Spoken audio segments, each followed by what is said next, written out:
Bago ang madamdaming pagkikita ng pamilya Veloso, may kurot din sa puso ang pagpapaalam ni Mary Jane sa mga naging kaibigan at mga tumulong sa kanya sa Indonesia. Kasama po ako sa flight na nagbalik sa kanya sa Pilipinas at narito ang aking pagtutok. Sa Jakarta Airport ang unang silip ng media kay Mary Jane Veloso kagabi. Pasado alas 9, oras sa Jakarta. Nakapaligid ang mga nakabantay kay Mary Jane mula sa Indonesian government at Philippine government. Mary Jane, kababayan mo ako. Ano masasabi mo sa mga Pilipino, please? Sa magulang mo. Sa lahat ng Go! Maraming salamat po para kay President Jokowi. Last, kay Pangulo. Mula sa Yogyakarta sa Indonesia kung saan siya nakapiit ng halos 15 taon.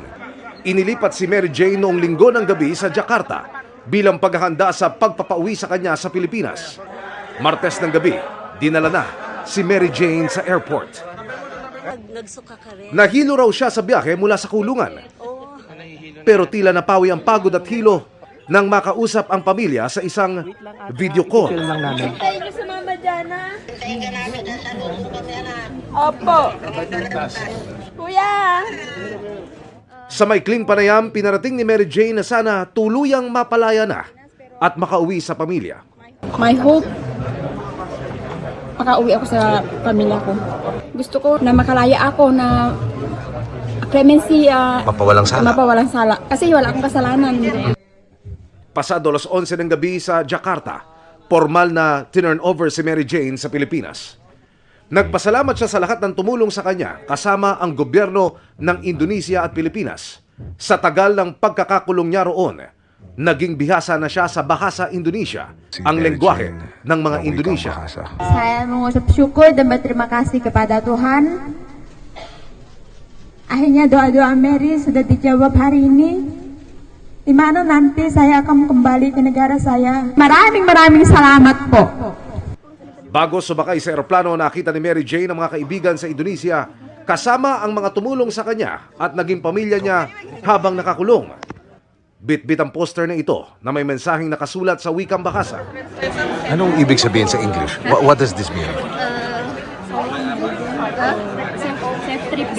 Safe trip back home. Okay. New life. Masaya sila at si Mary Jane malaya na. Pero hindi raw nila makakalimutan ang Pilipinang dinamayan at naging bahagi ng buhay nila sa hirap at ginhawa. 2010. At the time I was in college, and my college asked me to attend her trial. I'm sorry, and then we find out that during the trial, she didn't get any fair trial. Pasado alauna ng madaling araw, ibinyake si Mary Jane sakay ng isang commercial flight. Sa dulong upuan siya ipinwesto. Makaraan ng higit 3 oras na biyahe at halos 15 taon na pagkakakulong sa Indonesia. Nakauwi na si Mary Jane sa Pilipinas. Bantay sarado ng mga taga-NBI, Bureau of Corrections at Immigration. Ineskortan palabas ng paliparan si Mary Jane na tila may nadarama sa kanyang sikmura. Ayon sa Bucor, pinainom na raw si Mary Jane ng gamot para sa stomach upset. Idinaan siya sa walang abalang lagusan hanggang sa makalabas at maisakay ng sasakyan na maghahatid sa kanya sa Correctional Institution for Women sa Mandaluyong. Para sa GMA Integrated News, Emil Sumangil, nakatutok 24 oras.